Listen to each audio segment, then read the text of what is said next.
So I'm hoping that at least you you gave some indication, or you've read over some of the questions, and so we'll just start. And first of all, I would just like to tell you how I got involved, and it's going to be just 2 sentences. I was taking tours into Ukraine.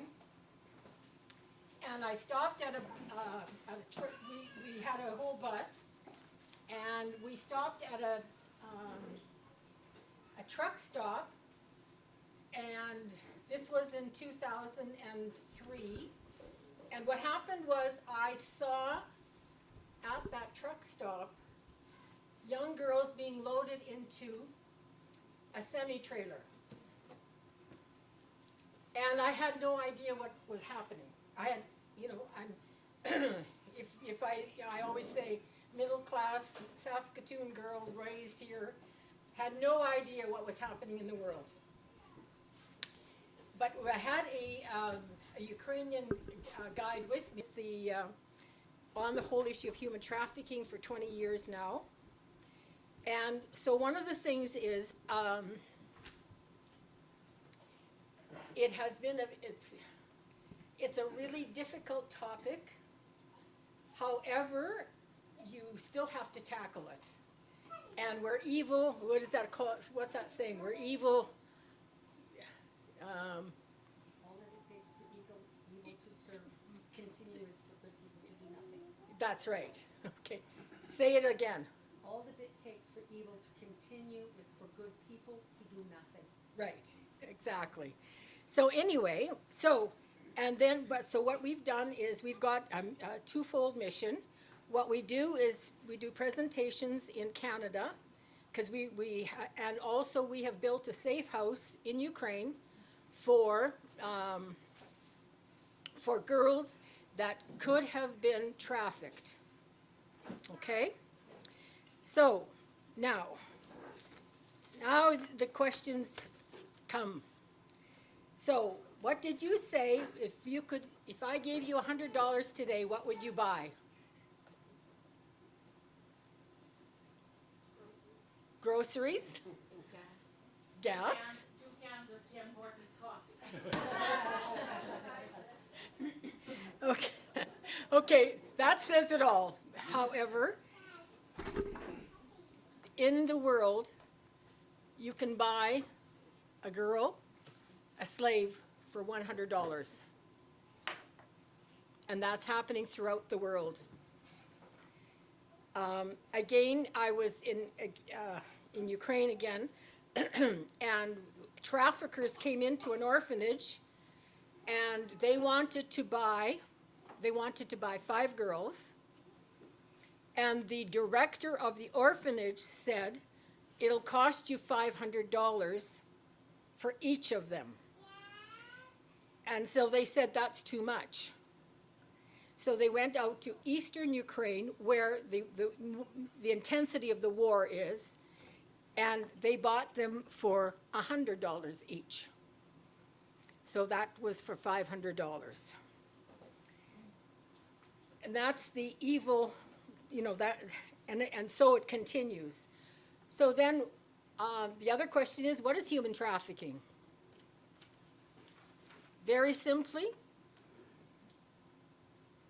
taking advantage of another person.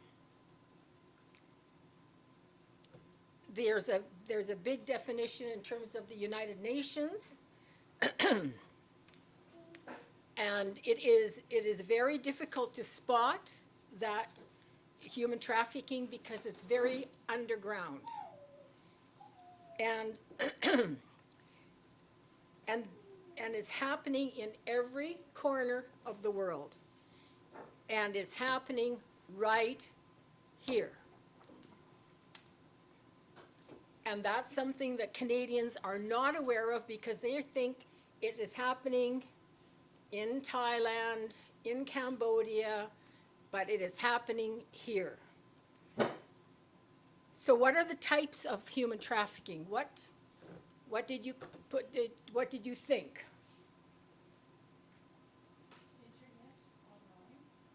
on, online, but that's the luring part. What are the types of, Prostitution, right? Slave labor. Slave labor or domestic servitude, okay, yeah. Or organs too. Organ donations, Organ donation. huge, That's huge. Yeah. huge, yes. And the whole area of sexual exploitation.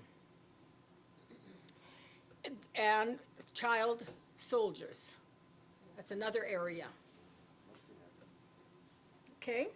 Now, the biggest part is the sex trafficking, but organ donations are really coming, it's not close, but it is coming up, all right, because money, there's money to be made. So how many people globally are caught in human trafficking? What does that mean? Caught the people. They're actually, they are, Caught by the police, or they fell on. well, the thing is, how many people, well, we call it modern day slavery, right? Okay, with the human trafficking. So what is how many people globally are caught? Fall on the stuff with the people. Okay, that are caught in it, they can't get out. they can't get out, okay? Can't get out. Maybe 5 million more. 30 to 40 million. That is all of the population of Canada, basically. Okay? And that is only because it's so hard to spot, it is such a it's so difficult, it's because it's all underground.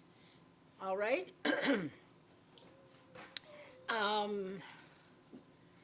Then, okay, so it transgresses, every race, ethnicity, social, economic, it doesn't matter. It's age, gender, it doesn't matter. Because some of it, in terms of let's say organ donations, like adults can be caught. And it always is the vulnerable, always the vulnerable. So how many girls do you think that are caught or are sexually exploited in Canada? 10,000?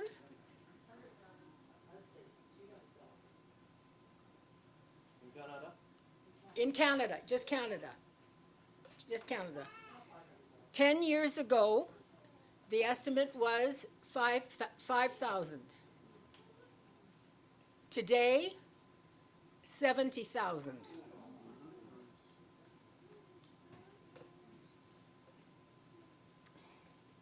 Now, here's a good question. Okay, what is the average age of boys who have already been on pornography sites? 9. 9. Yeah, I 9 read years that. old. Yeah, I read that, yeah. I Yes. didn't start it, but I read that. So, and that's that whole thing in terms of Betty saying in terms of the internet, and that's where it's, and the pornography changes the brain waves, so therefore it has to continue into adulthood, and that's where the demand is. That is. The Americans now have, how old should kids be before getting a cell phone? 30. What are they saying? 12 maybe. I said 60. 16. Yeah, 16. Yeah, 16. And there are cases that now 2-year-olds are being given cell phones. Now, here's the other part. There was a case or there is going to be, somebody who was who was lured on this whole thing of on the internet, and her parents were vigilant. This happened in Rostern, Saskatchewan.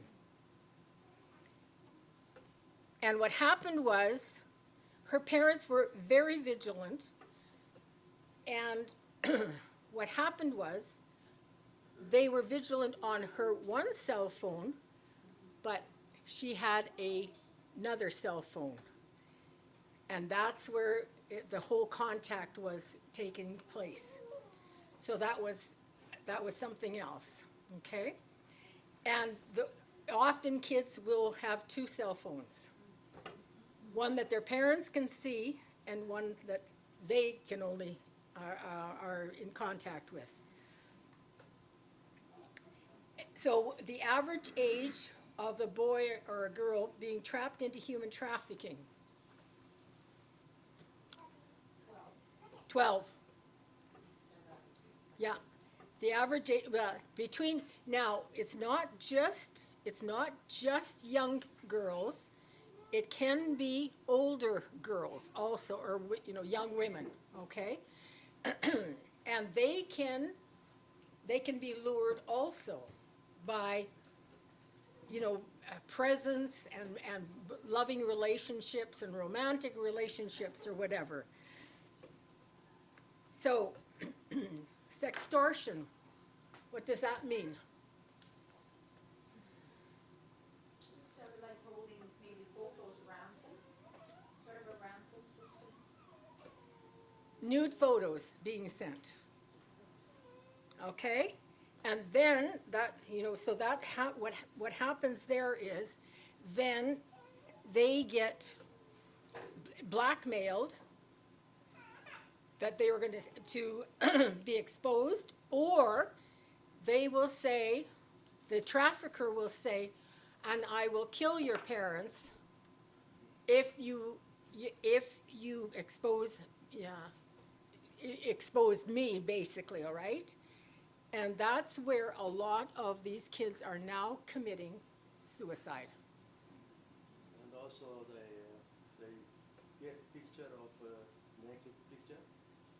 This I will post it in website, or you have to do this. Yes, To do like that. So, yeah, absolutely. And the other part of it is, and this is really,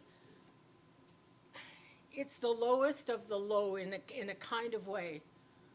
We are seeing an explosion on baby porn. Like, it's beyond our, it's just beyond us, okay?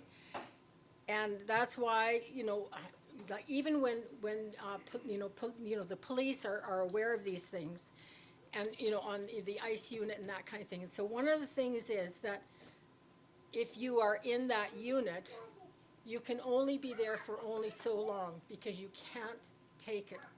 You just can't see it anymore. So, that's another. So, how much money do traffickers make each year? Approximately, an estimate. Many billions. billion. Okay. Often drugs and human trafficking are associated, okay? So, I mean, but the estimate is 200 billion is made every year. Now, the thing is that traffickers, like, it's not only for sex trafficking, but one of the things that traffickers will do is they will have the victims either, sell drugs, shoplifting, porch pirates, okay, and luring other friends, okay, into that whole ring. And then, so then, how much money can a trafficker make from one girl? 1,000, approximately, of course, these are, estimates, $1,000 a day. And they can make $3 million, well, $3.5 million for 10 girls. That's very easy to do. Okay? And 93% of the girls that are trafficked in Canada are Canadian girls. So we often think of other ones that are being brought into the country, and that's true. And now Canada is now a child sex destination. It's beyond, it's sort of beyond our belief that, So, so now, I mean, very, very quickly, so what is the solution?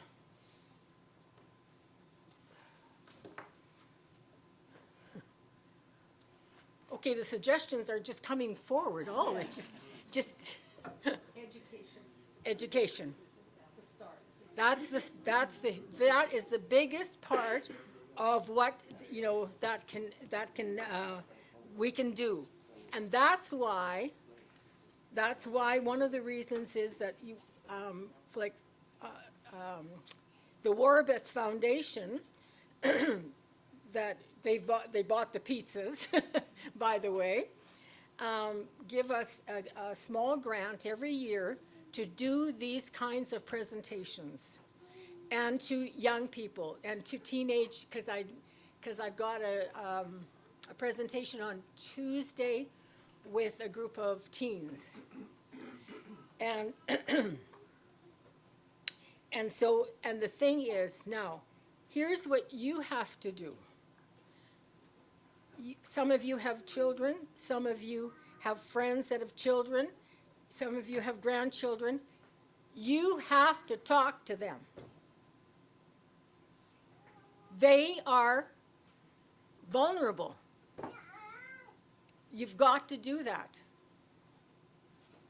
And it's not an easy topic, but you have to find a way to deal with, with whoever, right? So, I mean, that to me that's the key. You have to become, now that you know, now that you've been partially educated, you got to figure that out, and take action. So you're the only one that you can deal with in terms of your children, your grandchildren, your friends' children. So that's my very quick presentation, very succinct, but and the questions. I just heard in the news, and this is reliable. I forget which state in America, in the last week, they broke a child sex ring, and with victims, they're tied up. Victims as young as 3 years old being raped. Like it's really live. Absolutely. I'll say, in my practice once, I had a man, but he was mentally not there. He was raping a 3-year-old. This is not a fantasy. You got it. Yes. What kind of resources are available so that you can, like I have 2 granddaughters. Yep. I work with groups from the schools in the city for skiing, but what kind of resources are there, or so that you do it right, so that you don't totally freak the kids out, but that you empower them in a very strong and gentle way to protect themselves and parents. I mean, I took sex education in school, like that taught me a lot. Plumbing is they say. But in this thing, there's the whole thing about owning your own body and all that kind of stuff. And I wouldn't begin to know where to start without, so are there resources that are available? There are, I mean, on the, you know, if you Google, you know, human trafficking, let's say, for example, there are almost like courses that you can take. And like, for example, they will set up, like, for example, the Joy Smith Foundation, like she is, I mean, there are so many organizations that are dealing with this. But one is the Joy Smith Foundation that, Joy? Joy, Joy. Joy. And she used to be an MP, and she was a member of Parliament in Canada, and she's from Winnipeg, and she has a big organization, but there are like tons of research. Like, for example, like she has it broken down in terms of from 6 to 7 or 6 to 9 years old or something like that, you know, yeah, and teens. And so that's the, that, I mean, now, just to let you know, well, two things. We are having, Nashi is having a workshop on October the 4th, and I have posters here. And we will be, we are bringing in Kathy Peters. Kathy Peters is from British Columbia, and she has written a book on child sex trafficking in Canada. And then another Kathy, if she's from Edmonton, and she wrote When Men Buy Sex, Who Really Pays? Kathy's daughter actually was trafficked and killed. All right? What was that Kathy's last name? Kathy King. Can I just make a comment? You mentioned sex and drugs go together. Like, you hear this, but you don't when you watch certain much as a drug dealer can sell a drug once, but a drug dealer can sell a young girl 10 times a day, 365 days a year for 10 years until they're used up and then they become organ transplants or Yeah. disposal. That's right. That's the world out there. That's the world out there. That's right. So did you hear, like, you can sell drugs, you know, once, but you can reuse and use and 10 times a day sometimes. And often that's where they're worn out and they're killed. Yeah, Kathy. I'm just thinking that with, you know, young people, if I had to talk to someone, I think it's very powerful if you say, this happened in Rosslyn. Yes. And tell a story about Rosslyn. Or what I was telling Savelia was on the news about a young girl from the West who got involved with, she was 16, met somebody age 16 online, seemed like such a nice girl, nice relationship. Next thing you know, the family's going to Toronto for something. Well, let's meet each other. I'm in Toronto. Come, let's meet face to face. So the parents vetted it. They actually talked with the girl, saw the girl, everything. Then the two girls went shopping, and they had to meet at a certain place, meet the parents at a certain place. Well, that meeting didn't happen. The girl texted the parents and said, I'll come to the hotel. My friend will just lead me directly to the hotel. And she never arrived. Yeah. So, and that's a fairly local story. Yeah. Do you know, I'll tell you what happened to us when we were on that trip to Europe some years ago with Savelia and Ratchie's and others. We went on this little trip around. Do you know something happened to us in I think it was in Madrid.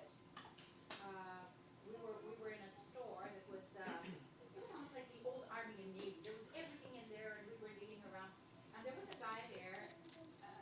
He was dressed sort of flamboyantly, and I think his hair might have been slightly, you know, dyed, and his clothes were a little flamboyant for the day. And somehow we got talking to Vasil in Spanish, and he found out that we were tourists, and he says, come on and see my store. So before long, we're following this guy, a block or two or whatever,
or maybe you were gonna wake up in the river.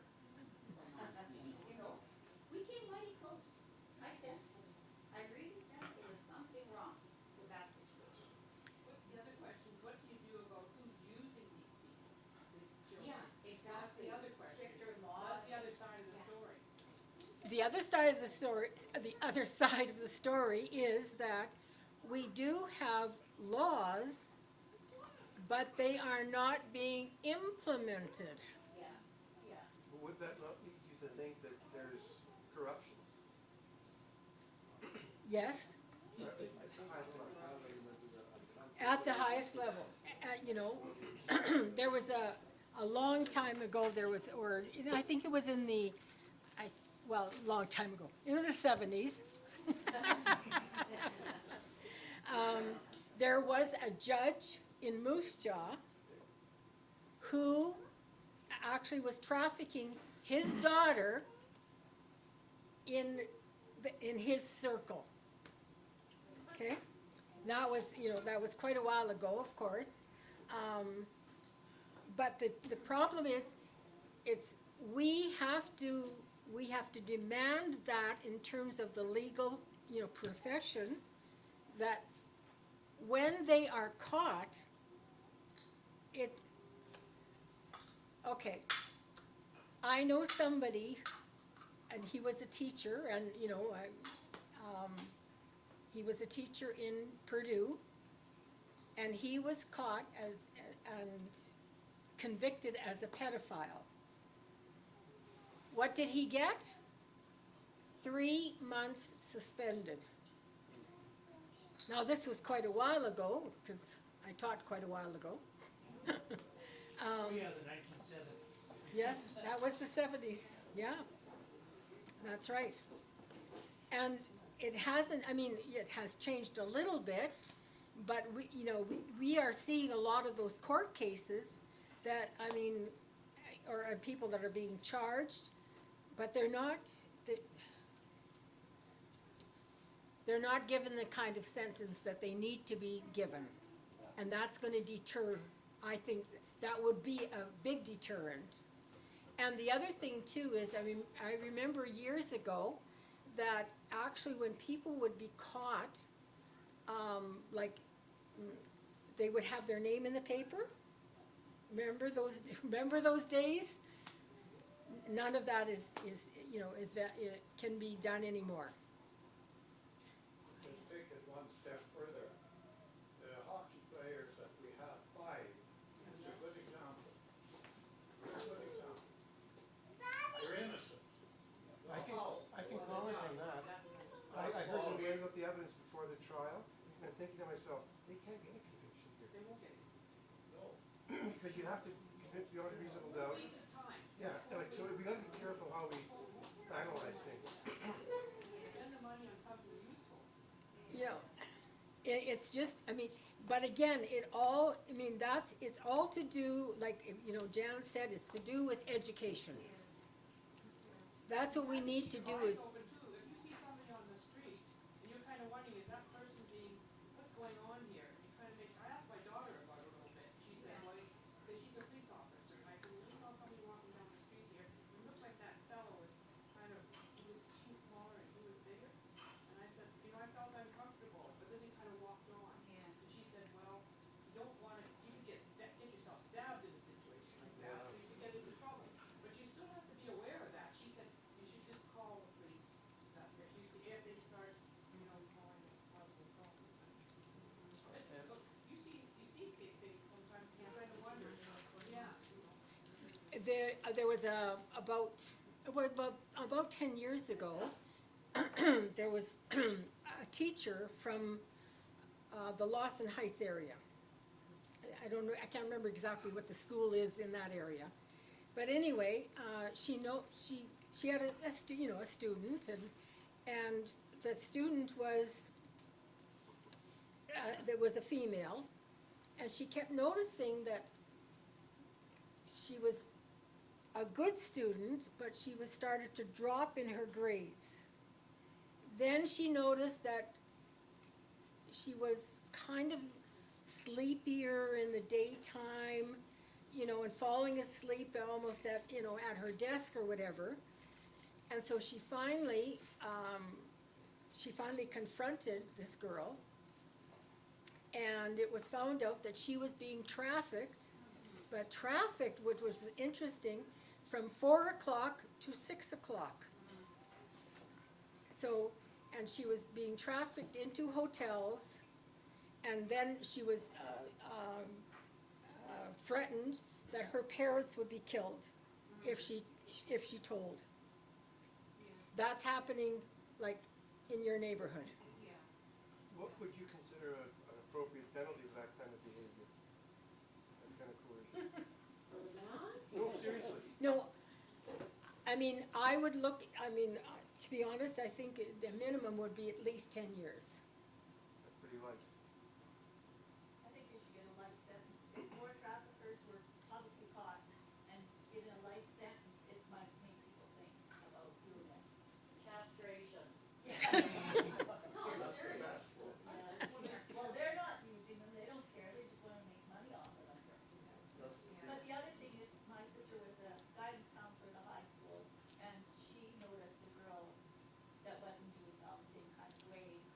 And the young woman's girlfriends came and talked to her as a counselor and said, we're really worried about her, we don't know, maybe her boyfriend is mistreating her. And so my sister called her in and said, look, your girlfriends are concerned about what's going on, and she said, yeah, her boyfriend was. Because he was insisting on things she wasn't comfortable with, and that to me, in light of this, as the next thing, that guy's a trafficker. Right. Even though he's a student himself, you know, easy money, right?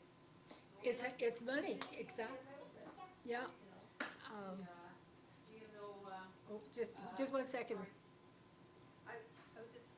When I was teaching intellectually disabled children, it was Speak common. louder. Intellectually disabled children, it was common, we would find out one way or another that they're being sexually abused by either a group home, or that they're looked after in a home, or one girl who wasn't intellectually disabled, we were having, I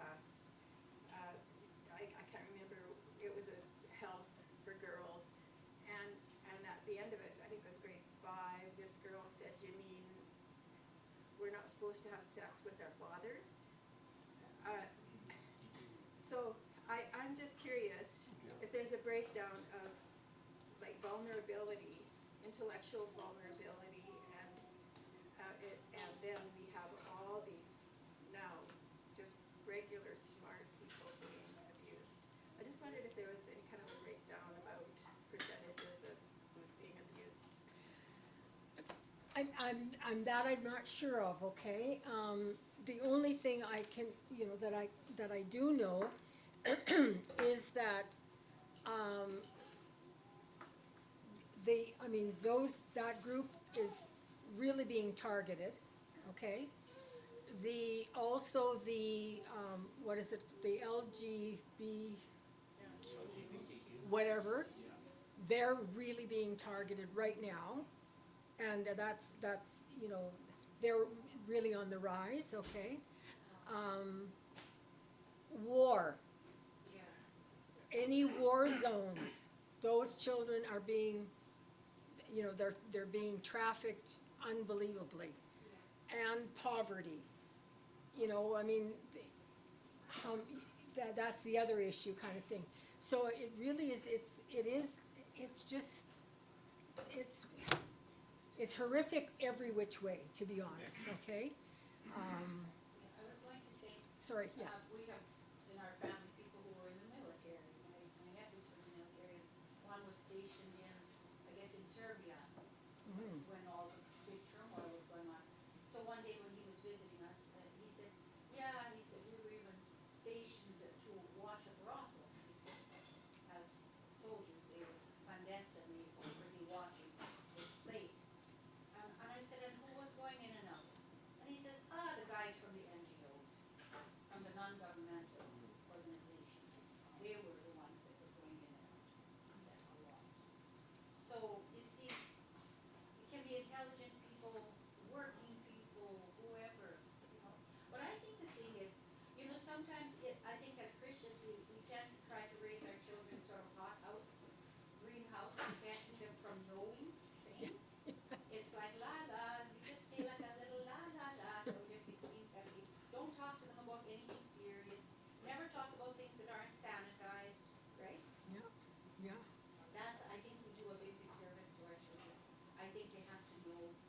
have to hear. I was fortunate, I had a mother who told everything, whether you wanted to hear it or not. You heard who died, who this, who that, and you heard these kind of stories. And I think the more kids, I mean, not to overdo it, but I think gently somehow keep the kids in touch with what's happening in the world, you know? And I think there's nothing like real examples, like on this thing about schools and intellectually challenged people. I remember a few years ago, the same teachers found out in a West Side school, there was a girl who was a little bit slower. She was from Canada and kind of slow. And his uncle would come along to take her out of school, out of class regularly. And they got suspicious what this uncle was doing. He was marketing her and then Yep. put her back into class, you know? And these are the stories that we need to West hear. Side. You know, these are the things where we can take action, John. I was having a talk one time about an Aboriginal fellow concerned about the trafficking of the native reserve, Yeah. women being murdered. Yeah. And he was reading from the letter of Jeremiah, or the prophecy of Jeremiah, and there's one point, and it says, like with the temple prostitutes, the men line up like troops. Now, traffickers want to make money. They're not doing this in the ghetto. They're not doing it in the poor part of town. They want money. Now, is there a breakdown on who the users are? I suspect there are a lot of people who have a lot of reputations to protect. And there's a lot of money under the Yeah. table, even to police officers, legislators. Absolutely. Is there any breakdown of that kind of? I don't, I mean, that I don't know. And the one thing is that at this on October the 4th, when we're having this seminar, we are getting Saskatoon Police and also RCMP. So maybe they will be able to. And I really encourage, people to come out, which, it's from 10 till 4, you're gonna be, you'll have lunch or whatever, and I think I'm really wanting to encourage, some. Now, the other part of it is, Holy Resurrection has always been involved. And I always see the Nashiar, the logo up on that wall there. But we also, within Holy Resurrection, we do have regular donors. And the other thing too is, and they were, how can I say? They took a chance on us because we didn't know really where we were going either. It's such a broad spectrum that it's kind of, as I said, we didn't know kind of how we were even gonna do. So we have basically, we've built the safe house in Ukraine. We now have 4 girls, they came to us when they were, between 6 and 7 years old, some were 5. Now they are going to be, 4 of them are going to be in university. So, and that's that whole concept of saving one child kind of thing at a time.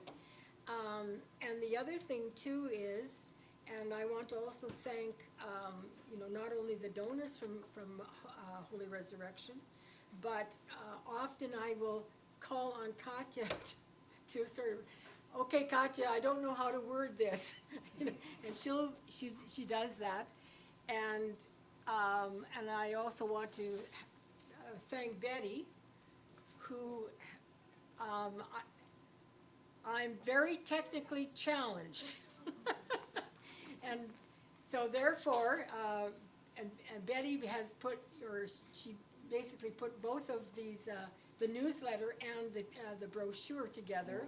So, I mean, I'm calling on people from Holy Resurrection, that have been very, very important in the life of Nashi. So that's, I just wanna thank you. Can I make a comment? I sent you a clip, 3.5 hours on human trafficking, but I sent you for the first 5 minutes. Is it just look at the first 5 minutes? Yeah. That guy made the point that, this is so pervasive, it's just part of the human condition in a sense. Yeah, but the point he was making that I thought was important, he says, the governments and the law isn't gonna solve this really. It's gonna be people on the ground, like people like Nashi. There's gotta be a whole series of safe houses, safe places to go. People who recognize and pull the girls in rather than having the lures pull them in. That's right. And that's hard work. And like, just look at Nashi. You've got 17 girls. Look at the network of people it takes, the nations it takes to keep that going. If you've got spare money, it's a good place to spend it. Well, and the other thing too is as they are, aging out of our safe house, we will be bringing more of the girls, but we had to have them in Poland because of the war in Ukraine, but they are back in Ukraine right now. Yeah, they're back in Ukraine as of 2 weeks ago. And the other thing too is, in 2 weeks' time, you're going to have a guest at Holy Resurrection, and she is the daughter of our director, and her name is Olena. Olena it was here in October when we celebrated our 20th anniversary. She is in 4th year, she's going into 4th year medicine. Her father is an Orthodox priest in Ukraine, and she is here exploring the possibility of her coming and practicing medicine in Canada. So she was here, as I say, in October, and we did some preliminary, work in a hospital, and she looks 16. And she knows English very well. She knows English really well. But she basically grew up in the safe house with all the girls. So she's been a very integral part of of Nashi basically in Ukraine. And her brother is also a doctor, and he now has been, depending on the situation in the United States. However, he has been granted a year's study in Harvard. So but they both grew up, I mean, I knew them, when and they grew up in the safe house. And so anyway, that's part of the life, they had to share their mom and dad with all these sisters, shall we say, So anyway, so she will be, and so if anybody knows any doctor, because Olana wants to look at in various hospitals. I mean, we've got her in one hospital already, so so if anybody knows any doctors. So anyway, that's just an aside, and so maybe we can have her just speak about the safe house in a couple weeks' time, because she's going to be here on August the 6th. So she'll be here on that Sunday. What was the 10th? Is it 10th? What's that? She arrives on the 6th, and so she'll be here on the 10th. 10th, yeah. So if you want, we can just have her talk a little bit about the safe house and, and the situation in Ukraine, basically. Is she studying in Poland or? Yes, she's studying in Poland, yes, yeah. Can I ask you just one final question from my perspective? How are the governments receiving, you give information, are they responding in a way that you feel is positive, or are they kind of not carrying the ball the way they should? Which government? Well, provincial governments, first of all. Federal government would have a lot of, how are they dealing with this? I think one of the things is that the government's, but I'll speak in terms of, you know, provincially, whatever. They're aware, and they have set aside some money for, you know, various, you know, training programs, okay? They just did in April, there was a big conference, but it was just legal, like, you know, be it lawyers, judges, police officers, like they were called the Madison, it was by Gordon Brandt, Paul Brandt. Paul Brandt is the country musician, and he has a big organization called Not in My City, from Calgary. And that's another, they've got lots of resources on that website also.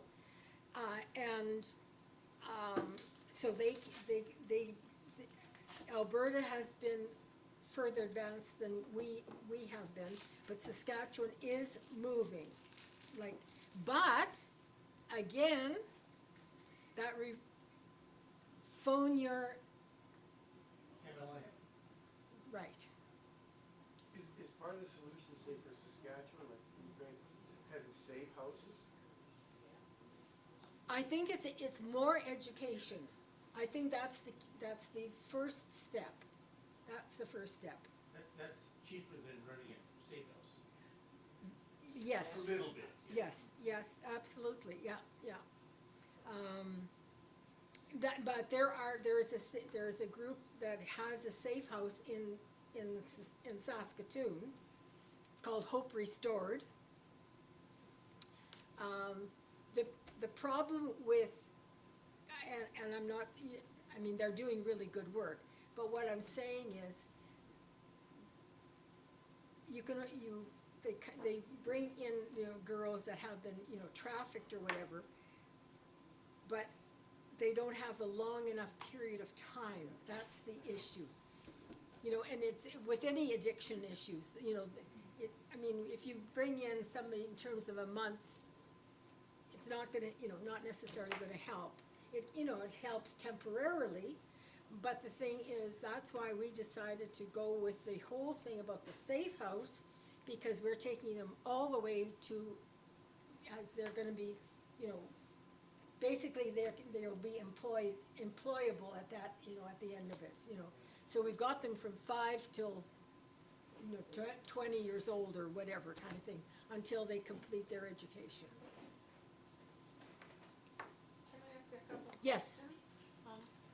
This is just for my own. What do you see as NASHI's main focus? Is it education, is it funding? Education in Canada, and then the safe house in Ukraine. And that's the whole thing about preventative. We don't take it, our very first girl was 8 years old, and we brought her, you know, from an orphanage because there was a worker that was saying that she was being abused, all right? And so anyway, but we try to take them before they get sold, because there was two sisters, and their father was going to sell them, like, okay? And so but we got them before he sold them, okay? Is that poverty, or is there some kind of culture? Poverty, it's Not- poverty. Totally poverty? Yeah, now it depends on the country, you know, and going back to, you know, to Crystal, like, sometimes, let's say a trafficker will say, oh, I will look after that vulnerable child, you know, like, give them special attention kind of thing, right? Where, you know, like, and so the parent will say, oh, that's really good, okay? But, I mean, it ends up, you know, I mean, the child is being abused, right? So there's just all kinds of situations, but going back to Jan's question, I think that, you know, as I said, we've got the whole, we've got the two spectrums.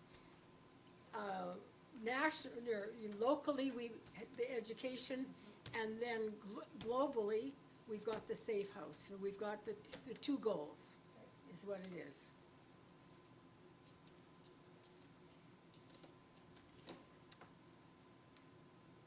I just, wanna thank you, Savelia. I'm thinking that, if we wanna bring this to a close, it definitely is not an issue. But I'm wondering if Father Lynn would be willing to receive prayer. But also that on behalf of leaders, Gretchen and I, thank you so much for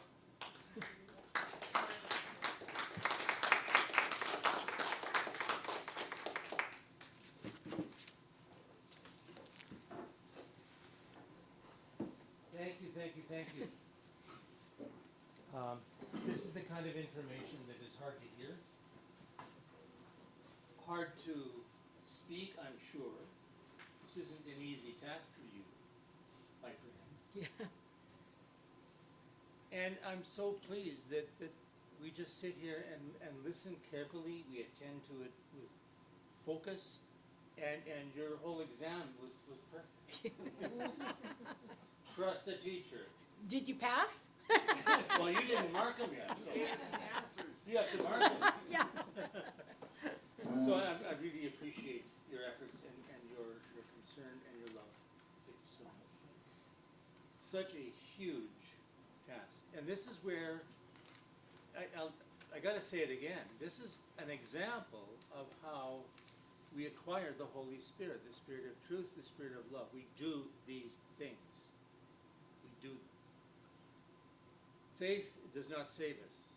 Faith that is backed up with the works that go with our faith, that go with our love, that go with our focus on Christ, is the thing that saves the world. This is what we need, and it's so vitally important. And this information is critical to us, and I really appreciate you taking the time to make this happen for us. Thank you. God bless you.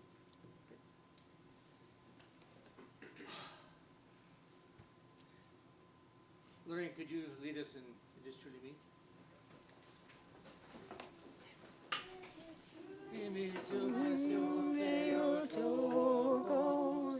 Ever blessed and most pure, and the Mother of our God, more honorable than the cherubim,